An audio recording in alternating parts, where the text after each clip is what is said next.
மழை போல் உள்ள கடன் வந்து பனி போல் விலகணும் அப்படின்னா இந்த ஒரு விஷயத்தை மட்டும் நீங்கள் போய் பண்ணிட்டு வந்துடுங்க. நிச்சயமாக அடுத்த வருஷத்துக்குள்ளே உங்கள் கடன் எத்தனை லட்சம் கடனாக இருந்தாலும் கண்டிப்பாக அடைஞ்சிருங்க. இது அனுபவ உண்மையில் நான் சொல்கிறேன். இது அனுபவபூர்வமாக நிறைய பேர் இதை உணர்ந்திருக்காங்க, நிறைய பேரும் அனுபவப்பட்டு இதை ஷேர் பண்ணியிருக்காங்க. அதனால் நிச்சயமாக இந்த ஒரு விஷயத்தை மட்டும் நீங்கள் பண்ணிட்டு வந்தீங்க அப்படின்னா உங்கள் கடன் ஃபுல்லாக இருக்கவே இருக்காதுங்க.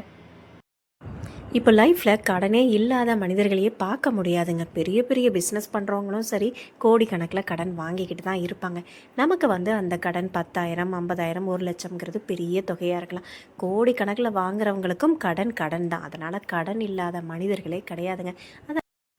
கடன்கிற வார்த்தை வந்து உடம்போடையே ஒட்டின மாதிரி ஆயிரும். ஒரு சில பேருக்கெல்லாம் கடனில் தூக்கமே வராது. நைட்டு வாசலில் வந்து நிற்பாங்க, அசிங்கமாக பேசுவாங்க. இந்த மாதிரி சூழ்நிலையிலையும் ஒரு சில பேர் இன்னும் வாழ்ந்துக்கிட்டு தான் இருக்காங்க. அந்த கடன் தொல்லை தாங்க முடியாமே நிறைய பேர் தவறான முடிவு எடுக்கிற அளவுக்கு போயிடுவாங்க. அந்த அளவுக்கு கடன் வந்து படுத்திடுங்க ஒருத்தங்களை. மனுஷங்களுக்கு நிம்மதி சந்தோஷங்கிற வாழ்க்கையே இல்லாமல் போகிற அளவுக்கு அந்த கடன் வர ஆரம்பிச்சிடும். லைஃப்பில் நல்லா வாழ்ந்துட்டுருப்பாங்க. அவங்களுக்கு ஒரு தேவையாக இருக்கும். அந்த தேவைக்கு அதிகமான செலவாக இருக்கும். அப்போது நம்ம வேறு வழி இல்லை அப்படிங்கும்போது கடன் வாங்கி தான் ஆகணும். அந்த கடனையும் கெட்ட முடியாமல் அவங்க சம்பளம் காணாமல் வேறு ஒருத்தங்க கிட்ட கடன் வாங்கி அது 2 கடனாக மாறிடும். இப்படி தாங்க கடன் வந்து ஒருத்தங்களுக்கு பெருகிக்கிட்டே இருக்கும். அதுலேயும் ஒரு சில பேர் வட்டி அதிகமாக வாங்கி வட்டிக்கு மேலே வட்டி அப்படிங்கிற பிரச்சனையில் ரொம்ப போய் மாட்டிக்கிட்டு அந்த கடன்லேருந்து மீள முடியாத அளவுக்கு தன்னோட சொத்தையே விற்று அந்த கடனை அடைக்கணுங்கிற அளவுக்கு முடிவெடுத்துட்டு வந்துடுவாங்க. அந்த அளவுக்கு கடன் வந்து ஒரு மனுஷனை படுத்த ஆரம்பிச்சிருங்க. அப்படிப்பட்ட கடனை எப்படி அடைக்கலாங்கிற ஒரு சில பரிகாரம் தான் இது. நீங்கள் நம்பிக்கையோடு செஞ்சு பார்த்தீங்க அப்படின்னா நிச்சயமாக உங்கள் கடன் வந்து படிப்படியாக குறைய ஆரம்பிச்சிருங்க. இதை நீங்கள் தொடர்ந்து பண்ணிட்டு வாங்க. காசை நம்ம கொடுத்துக்கிட்டே தான் இருக்கோம், ஆனால் திரும்ப நமக்கு வருதா அப்படிங்கிறது இல்லை. கடன் நம்ம பெருகிக்கிட்டே தான் இருக்குது. இப்போது இந்த செலவுகள் நமக்கு ஏன் வருது அப்படின்னு யோசிக்கிறத விட நம்மக்கிட்ட என்ன தப்பு இருக்குது, நம்மக்கிட்ட என்ன நெகட்டிவாக நடந்துக்கிட்டு இருக்குது அப்படிங்கிறத ஃபஸ்ட்டு தெரிஞ்சுக்கிட்டு அதை சரி பண்ணாலே போதுங்க. இந்த வீண் செலவுகள் குறைய ஆரம்பிச்சிடும். வீண் செலவுகள் வந்து நமக்கு குறைய ஆரம்பித்தாலே ஆட்டோமேட்டிக்காக கடன் வாங்கக்கூடிய சூழ்நிலையே நமக்கு வரப்போகிறது இல்லை.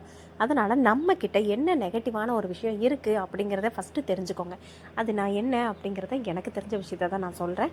இதை நீங்கள் உங்களுக்கு விருப்பம் இருந்தது அப்படின்னா இதை நீங்கள் ட்ரை பண்ணுறதன் மூலமாக நிச்சயமாக ஃபஸ்ட்டு வீண் செலவுகள் குறைய ஆரம்பிச்சிடும். அதுக்கப்புறம் கடனும் குறைய ஆரம்பிச்சிருங்க. நமக்கு கடன் அடையணும் அப்படிங்கிற ஒரு விஷயம் இருக்குது அப்படின்னா கடவுள் ஏதாவது ஒரு ரூபத்தில் நமக்கு அந்த விஷயத்தை தெரியப்படுத்துவார் அப்படின்னு சொல்லுவாங்க. பொதுவாகவே நம்ம ஒரு கோவிலுக்கு போகணும் அப்படின்னா இந்த கோவிலுக்கு போயிட்டு வா, உன்னோட பிரச்சனை எல்லாம் சரியாகும் அப்படின்னு சொல்லிட்டு நமக்கு ஏதோ ஒரு விஷயம் வந்து உணர்த்தும். அல்லது யாரோ ஒருத்தங்க வந்து இந்த கோவிலுக்கு போயிட்டு வா அப்படின்னு சொல்லி தானே ஒருத்தங்க சொல்லுவாங்க. நம்ம அப்போ அந்த கோவிலுக்கு போயிட்டு வருவோம். இவங்க சொன்னாங்க, நான் போயிட்டு வந்தேன், எனக்கு அந்த பிரச்சனை எல்லாம் சரியாயிருச்சு அப்படின்னு சொல்லுவாங்களா. அதே மாதிரி தாங்க நான் சொல்கிற இந்த விஷயத்தையும் என்னோட வீடியோ மூலமாக கூட உங்களுக்கு அந்த வாய்ப்பை கடவுள் ஏற்படுத்தி கொடுத்துருக்காரு அப்படிங்கிறத ஃபஸ்ட்டு நீங்கள் தெரிஞ்சுக்கோங்க.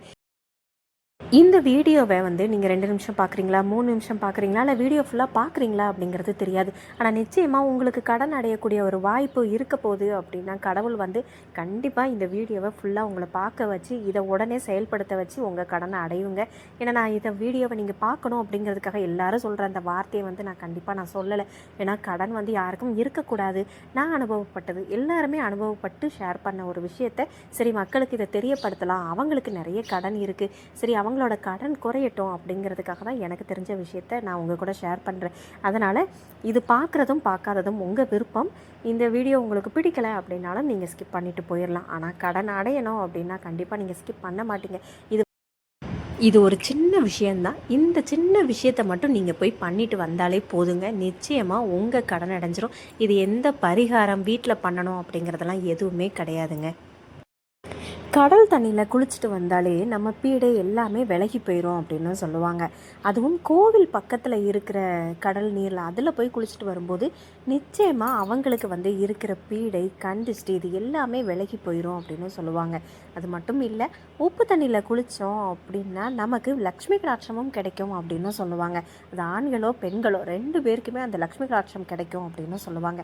ஆண்களுக்கும் அந்த லக்ஷ்மி கடாட்சம் கிடைக்கி அப்படின்னா அவங்க கடன் வாங்கக்கூடிய சூழ்நிலையே இருக்காதுங்க. இது நிறைய பேர் இதை அனுபவப்பட்டிருக்காங்க. கடல் தண்ணியில் குளிச்சுட்டு வரும்போது நிச்சயமாக அவங்களுக்கு இருக்கிற பீடை எல்லாமே விலகி போயிடும் அப்படின்னு சொல்லுவாங்க. நமக்கு திருச்செந்தூர் அதுதாங்க ஞாபகம் வரும் ஃபஸ்ட்டு. உப்பு தண்ணியில் குளிக்கிறதுக்கு, அதாவது கடல் தண்ணியில் குளிக்கிறதுக்கும் நம்ம கடன் அடைகிறதுக்கும் என்னங்க சம்மந்தம் அப்படின்னு நீங்கள் நினைக்கலாங்க.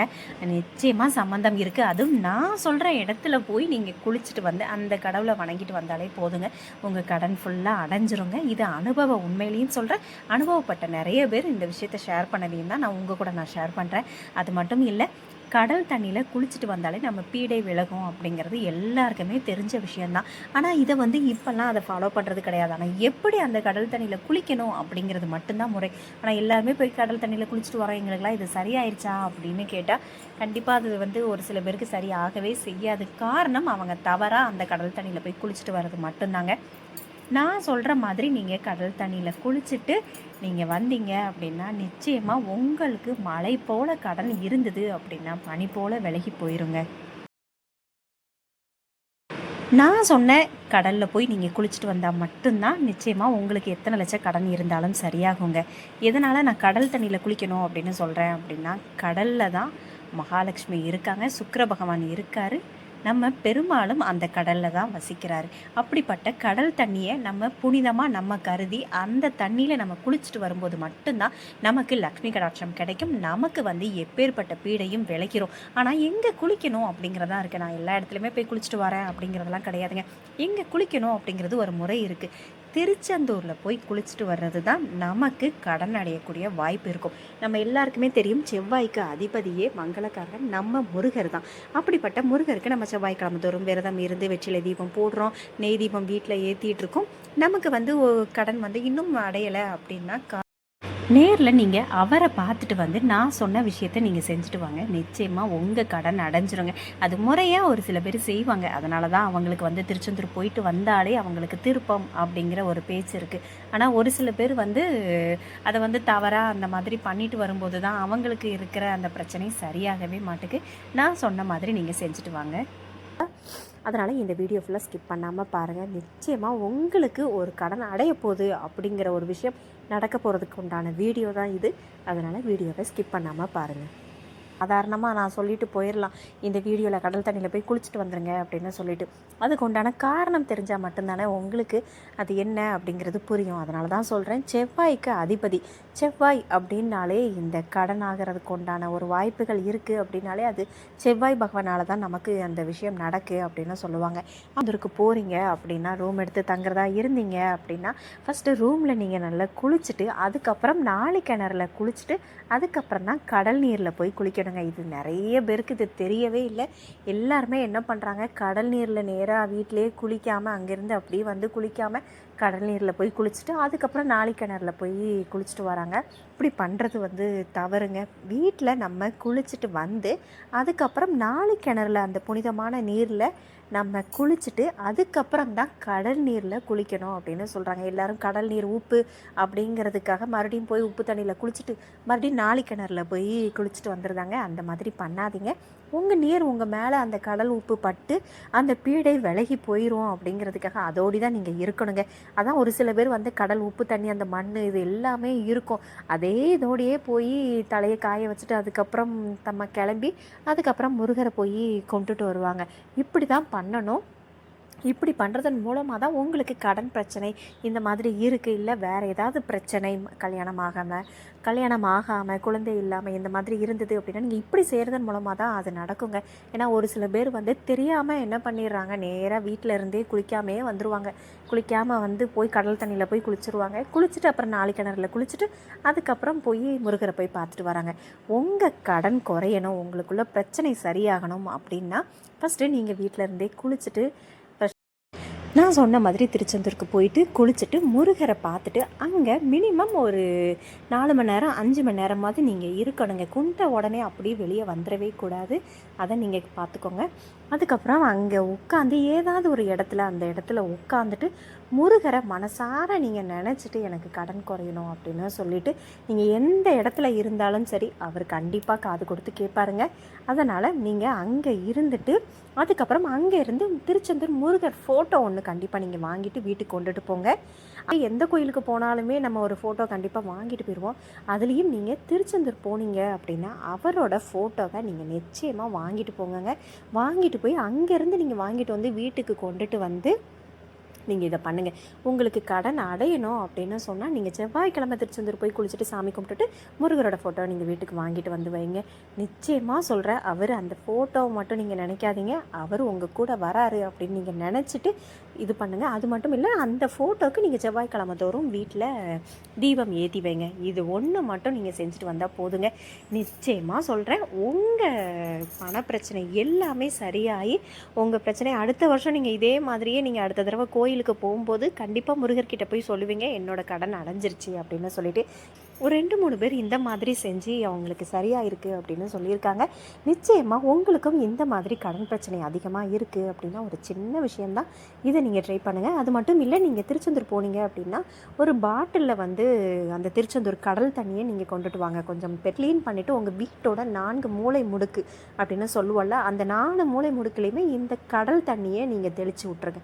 போதுங்க. உங்கள் வீட்டில் இருக்கிற பீடை, கண் திஷ்டி, அதுக்கப்புறம் நெகட்டிவ், அப்புறம் உங்களுக்கு ஏதோ செய்வினை, இந்த மாதிரி எந்த பிரச்சனை இருந்தாலும் சரிங்க, அந்த கடல் தண்ணி உங்களை சரி பண்ணிடுங்க.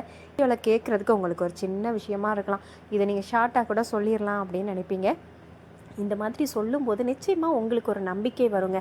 அதாவது என்னால் கடன் வந்து கழுத்தை நெரிக்கிற அளவுக்கு என்னோடய கடன் இருக்குது அப்படின்னு சொல்கிறவங்க இந்த ஒரு சின்ன விஷயத்தை மட்டும் பண்ணுங்கள். இது ஒரு சில பேருக்கு செவ்வாய்க்கிழமை தோறும் வெற்றிலை தீபம், நெய் தீபம் இதெல்லாம் ஏற்றி வச்சும் ஒரு சில பேருக்கு இன்னும் கடன் அடையலை அப்படின்னா அவங்களோட கர்ம வினை ரொம்ப தீவிரமாக இருக்குது. அப்படிங்கிறதுனால நீங்கள் வீட்டில் முருகரை நினச்சி அந்த மாதிரி பண்ணுறதுக்கு பதிலாக நேரில் போயிருங்க. நேரில் போய் அவரை சரணடைஞ்சிட்டிங்க அப்படின்னா நிச்சயமாக உங்கள் கடன் விரைவில் அடையுங்க. அது மட்டும் இல்லை, கடல் தண்ணியில் நீங்கள் குளிச்சுட்டு வந்து முருகரை போய் நீங்கள் பார்த்துட்டு வரும்போது மட்டும்தான் அது உங்களுக்கு ரெட்டிப்பு பலன் கொடுக்குங்க. இந்த வீடியோ இன்றைக்கி நீங்கள் கேட்குறீங்க அப்படின்னா என்றைக்கு ஃப்ரீயாக இருக்கீங்களோ போயிட்டு வாங்க. அடுத்த வருஷத்துக்குள்ள உங்கள் கடன் அடையுதா இல்லையான்னு மட்டும் பாருங்கள். இது நிதர்சனமான உண்மைங்க. நிச்சயமாக திருச்செந்தூர் போயிட்டு வர எல்லாருக்குமே அவங்க லைஃப்பில் ஒரு மாற்றங்கள் நடக்கும். இது அனுபவத்தால் நிறைய பேர் சொல்லி நீங்கள் கேள்விப்பட்டிருப்பீங்க. ஆனால் கடன் அப்படின்னா நீங்கள் இந்த மாதிரி குளிச்சுட்டு போய் அவரை போய் பார்த்துட்டு வந்தால் மட்டும்தான் உங்கள் கடன் சரியாகுங்க. இந்த விஷயத்தை நீங்கள் நம்பிக்கையோடு செஞ்சு பாருங்கள். கொஞ்சம் கஷ்டம்தான், நீங்கள் எங்கே இருக்கீங்கன்னு தெரியாது. அங்கேருந்து நீங்கள் திருச்செந்தூர் போகிறது அப்படின்னா கொஞ்சம் ரிஸ்க் தான். நீங்கள் ஃபேமிலியோடு அடுத்த தடவை கடன் கண்டிப்பாக அடையுங்க அடுத்த வருஷத்துக்குள்ளே. ஆனால் ஒரு தடவை நீங்கள் தனியாக கூட நீங்கள் உங்களால் முடிஞ்சது அப்படின்னா தனியாக கூட போய் அவரை போய் கும்பிட்டுட்டு வாங்கலேன். நீங்கள் ஒரு தடவை நீங்கள் போயிட்டு வாங்க, அடுத்த வருஷம் உங்கள் கடன் அடைஞ்சிருச்சு அப்படின்னு சொல்லிட்டு திரும்ப நீங்கள் ஃபேமிலியோடையே கூட்டிகிட்டு போவீங்க. இது அனுபவ உண்மை.